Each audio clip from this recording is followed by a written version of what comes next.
पहली 7 खबर यह रही कि अमेरिकी फेडरल रिजर्व के हालिया संकेतों के बाद ग्लोबल मार्केट में सतर्कता का माहौल बना हुआ है और निवेशक आगे की ब्याज दर नीति को लेकर साफ दिशा का इंतजार कर रहे हैं। दूसरी खबर डॉलर इंडेक्स से जुड़ी रही, जहां डॉलर में मजबूती जारी रहने से भारतीय रुपये पर दबाव बना हुआ है।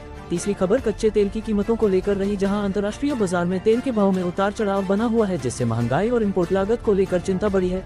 चौथी खबर विदेशी संस्थागत निवेशकों यानी फी की गतिविधियों से जुड़ी रही, जहां उनकी ओर से लगातार सेलेक्टिव सेलिंग देखी जा रही है।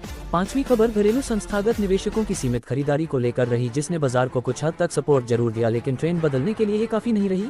छठी खबर इस सेक्टर से संबंधित रही, जहां अमेरिका और यूरोप की मांग को लेकर अनिश्चितता बनी हुई है और आने वाले समय में ऑर्डर फ्लो पर असर पड़ सकता है। सातवीं खबर बैंकिंग और फाइनेंशियल सेक्टर को लेकर रही, जहां क्रेडिट ग्रोथ और एसेट क्वालिटी पर बाजार की नजर बनी हुई है।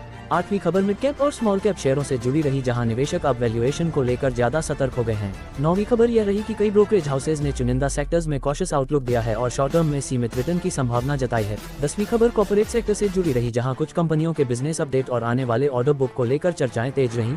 11वीं खबर यह रही कि साल के अंत के करीब आते ही मार्केट में लिक्विडिटी थोड़ी कम होती नजर आ रही है, क्योंकि बड़े निवेशक पोर्टफोलियो रीबैलेंस कर रहे हैं। 12वीं खबर टेक्निकल एनालिसिस से जुड़ी रही, जहां प्रमुख इंडेक्स हम सपोर्ट और रेजिस्टेंस लेवल के बीच फंसे हुए नजर आ रहे हैं। 13वीं खबर खुदरा निवेशकों के व्यवहार को लेकर रही, जहां रिटेल इन्वेस्टर्स अब पहले की तुलना में ज्यादा सोच समझकर निवेश कर रहे हैं। 14वीं खबर ग्लोबल इकोनॉमी से जुड़े डेटा को लेकर रही, जहां अमेरिका, यूरोप और एशियाई बाजारों के आंकड़े इमर्जिंग मार्केट्स के लिए हम बने हुए हैं। 15वीं खबर एक्सपर्ट्स की राय से जुड़ी रही, जिनका मानना है कि फिलहाल बाजार कंसोलिडेशन के दौर में है और किसी बड़े ट्रेंड के लिए मजबूत ट्रिगर की जरूरत होगी। 16वीं खबर लॉन्ग टर्म निवेशकों के लिए ये संकेत देती है कि गुणवत्ता वाले स्टॉक्स पर नजर बनाए रखना आने वाले समय में बेहतर रणनीति हो सकती है।